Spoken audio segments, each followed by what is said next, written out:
Et bonjour à tous et bienvenue sur la chaîne L'Outil Primitif. Donc du coup on se retrouve aujourd'hui pour parler d'un petit couteau industriel.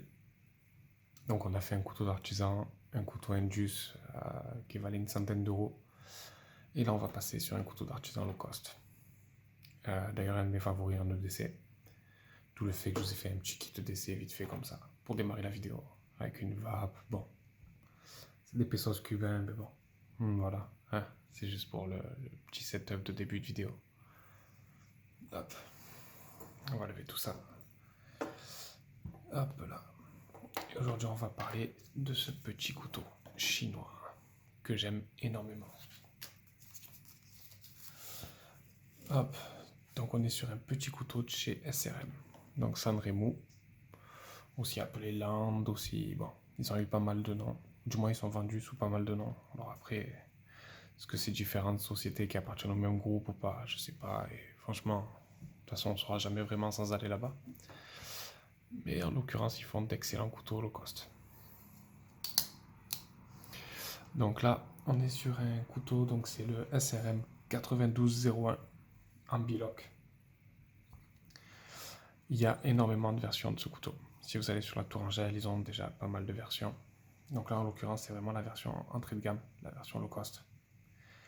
Et c'est par ailleurs un excellent couteau. On est sur un couteau qui vaut 20 euros. Je le dis de suite en début de vidéo et vous allez voir pourquoi par la suite. Donc je vous fais les specs, comme ça c'est fait. Comme ça, cette fois, vous ne pourrez pas dire que je ne l'ai pas fait. Hop là. Donc on est sur un couteau d'une longueur totale de 21,2 mm.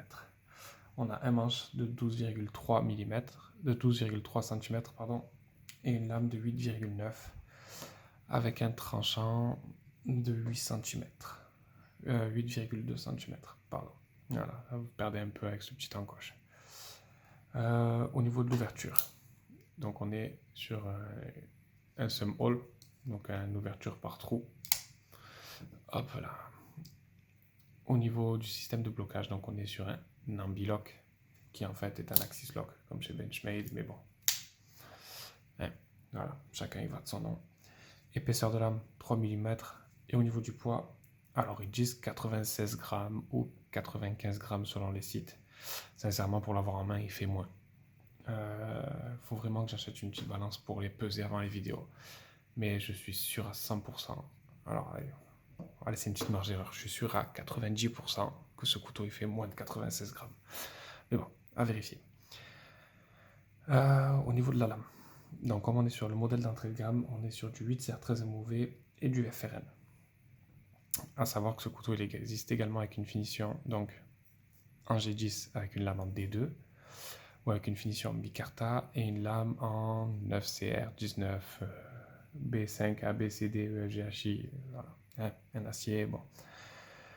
Un acier inoxydable qui est censé être un cran au-dessus du D2. Bon, après, est-ce que ça se vaut vraiment? Faudrait les tester. Il faudrait avoir une version de chaque et les tester jusqu'au bout avec le même affûtage d'origine, mais bon, on ne saura jamais vraiment. Mais bon, d'ailleurs, on s'en fout. Donc là, voilà, vous avez les specs. Autre chose sympa aussi, pour ceux qui aiment les petits délires de se faire un EDC à la couleur et tout ça. Tous ces modèles, ils existent en différentes couleurs. Donc là, les FRN, il existe en donc, noir avec une lame satin couleur inox. Il existe avec une lame noire et un manche orange. Pour les modèles en G10, il y a le full black, il y a la version tan, il y a une version orange. Pour les modèles en micarta, il y a le bleu, le rouge, le gris noir. Et je crois que c'est tout. Et je me posais la question du coup, parce que je sais qu'à CRM, quand ils font ça, qu'ils sortent plusieurs gammes, plusieurs fois le même couteau avec différentes finitions, je me posais la question, est-ce qu'ils en ont pas fait un en version Titan et 150 4cm? Il faudra que je me renseigne, parce que s'ils en ont fait un, c'est largement possible que je me le prenne. Mais bon, revenons-en à nos moutons.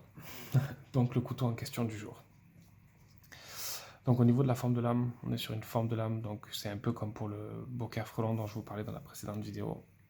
C'est un pseudo clip point qui ressemble pas vraiment à un clip point traditionnel avec ce faux contre-tranchant ici. On a un léger jimping ici sur le dos de lame comme la majorité des couteaux. Toujours pareil, alors il grippe mais il est pas spécialement abrasif et c'est pas non plus... Voilà. Le FRN, alors c'est pas juste texturé, en fait quand on regarde de près, c'est pas des stries, c'est juste qu'il y a marqué SRM partout sur le manche et ça apporte un petit grip sympa. On retrouve encore des stries sur la fausse pièce ici et ici. Vous avez un petit passage pour la dragonne et un clip de poche relativement discret. Hop. Alors qu'est-ce qu'on peut en dire de ce couteau low cost? Déjà l'ergonomie. Sincèrement, il a une excellente ergonomie. En prise pleine main, prise appuyée, pour bouffer. Et pour ceux qui vont le demander, hop, le reverse. Là en plus, ça vient vraiment se caler pile sur le grip. Voilà, ça marche aussi. Bon. Niveau fluidité, il était déjà pas mal quand je l'ai reçu. Mais alors là, à force de jouer avec et de m'en servir maintenant, c'est vraiment... Hop, on va décaler légèrement la caméra. Hop. Voilà. J'essaierai de vous faire un short où j'ouvre le couteau en fait avec chaque doigt de la main. Parce qu'en fait, c'est ça qui est incroyable avec ce couteau. Et forcément, là, je me rate parce que j'ai le pied en plein milieu. Avec le majeur, ça marche. L'index, ça marche. Le pouce, ça marche. Hop, l'annulaire. Hop, et là, je me rate parce que j'ai le pied au milieu. Et le petit doigt. Voilà, avec un petit coup de poignet, ça marche. Et sans aucun doigt, juste avec l'Axis Lock, ça marche très bien aussi. Déjà ça, je trouve ça vraiment pas mal. On va arrêter de bouger la caméra comme ça, sinon je vais vous donner envie de vomir. On est sur une construction donc ouverte, la fausse pièce elle s'arrête un peu plus haut que d'autres couteaux, mais ça reste une construction ouverte. Alors on n'est pas que sur du FRN, à l'intérieur vous avez des petites platines, et là vous allez voir un truc incroyable, couteau à 20 €, mais les platines, elles sont super bien ajourées. Des couteaux qui valent 3-4 fois plus cher ne sont pas ajourés, et là c'est parfaitement ajouré. Même chose au niveau des finitions, les plastiques, il n'y a pas un défaut. Il n'y a pas un endroit où il y a une accroche, il n'y a pas un... Quand j'avais eu ce couteau, donc il faut savoir que c'est un cadeau de mon poteau Gaëtan, quand je l'avais reçu, j'étais choqué. Parce que de base, moi je suis pas spécialement un amoureux de coutellerie chinoise. Mais c'est typiquement avec ce genre de couteau où je me dis, putain, ils sont forts quoi. Enfin, on peut dire ce qu'on veut, ils sont incroyables. Ils vous font une émonture incroyable, un tranchant sorti de boîte impeccable. Je n'ai pas parlé de ça, mais je sais que ça intéresse certains. Centrage de lame, parfait. Même avec les usages, même à jouer, à flipper avec. D'ailleurs, ça se voit qu'il a été utilisé, il y a encore des traces sur la lame. Il est bien rayé même. Hop. Et il est toujours centré. Centré à la perfection. Bon, moi concrètement, je m'en fous, c'est des couteaux qui servent, mais pour ceux que ça intéresse, il est centré et il reste centré longtemps. J'ai pas eu besoin de toucher la vis une seule fois, pas de jeu latéral, pas de jeu haut et bas. Même pas une auxiliation, rien, c'est parfaitement ajusté. Le ressort, il s'est assoupli avec le temps, donc maintenant on commence à avoir ce même petit défaut qu'on peut avoir avec certains Benchmade, c'est que là, voilà, je mets un coup de poignet un peu fort, il s'ouvre.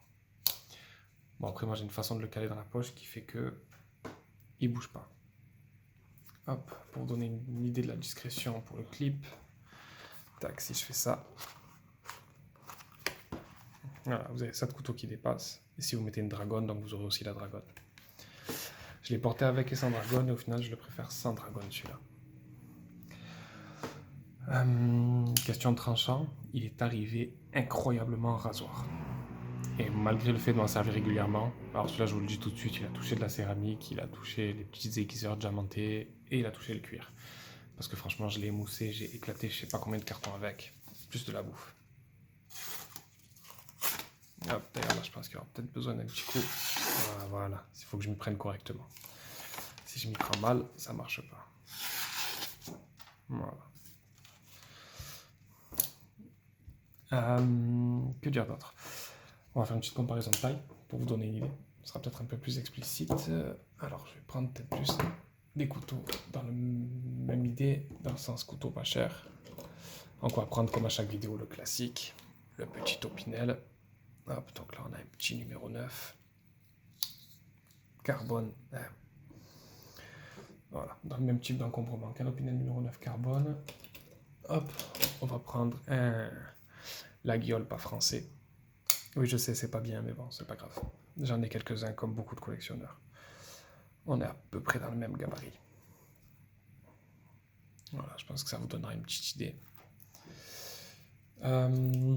J'ai pas de Benchmade, mais il ressemble énormément à un Benchmade dont je me rappelle plus du tout du nom, et il est à peu près du même gabarit que le Benchmade. C'est le River, je sais plus quoi, c'est le seul Benchmade qui a des plaquettes en bois.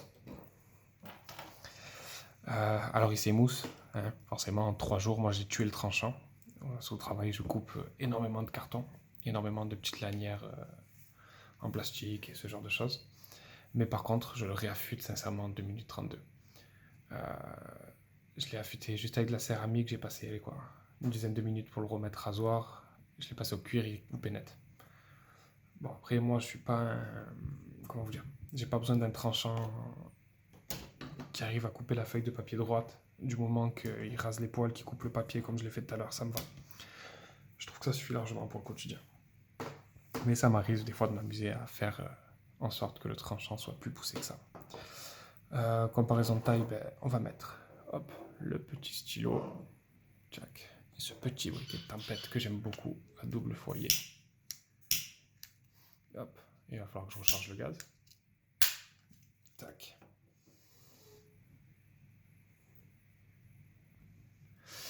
Voilà. Hop. Et je vous le mets à côté de ma vape du jour et d'une fiole de 50 ou 60 ml de liquide. Voilà. Comme ça vous donne une idée de taille.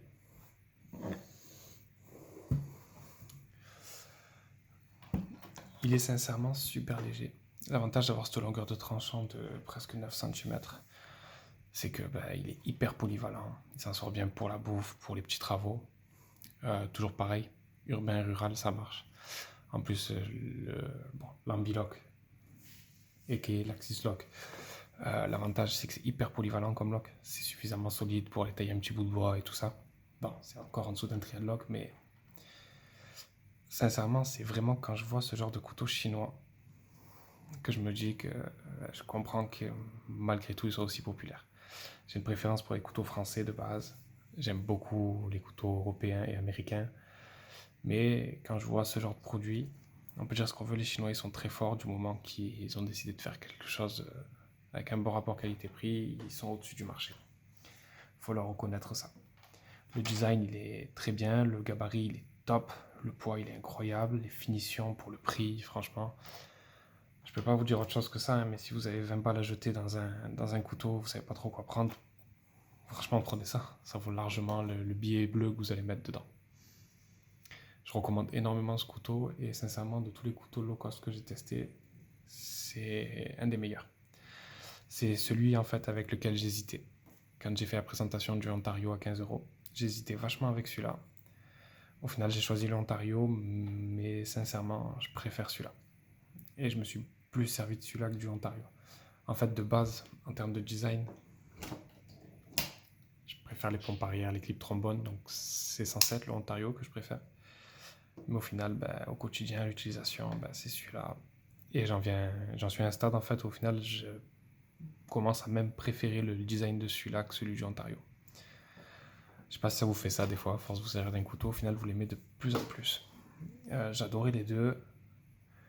Un coup, je préférais lui, un coup, je préférais lui, mais quand même avec une petite préférence pour le Ontario de base. Et au final, je préfère le SRM, sincèrement. Pour le même poids, il est plus polyvalent. Il coûte à peine 5 € de plus, mais il est tout aussi polyvalent et peut-être même mieux fini. Et voilà quoi. Bon, celui-là, ça reste un excellent couteau. Hein. Sincèrement, 15 balles. C'est incroyable qu'Ontario ils aient réussi à nous sortir ça. Mais bon, encore une fois, américain, mais made in Taiwan. Ah. On va avoir le beurre, l'argent du beurre et la crémière. Hein. Tac. Qu'est-ce que je peux vous dire d'autre? Sincèrement, si vous hésitez à le tester, n'hésitez plus. Prenez-le. Et je vous dis à bientôt pour une prochaine vidéo. Et on va finir avec une petite image de ce petit kit d'essai sympathique.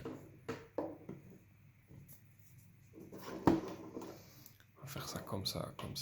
Hop. Et on va remettre les petits pesos. Voilà. Une bonne journée à tous et rendez-vous à la prochaine. Je pense que je vais pas tarder à attaquer les fixes et on verra pour les multitools. Bonne journée à tous.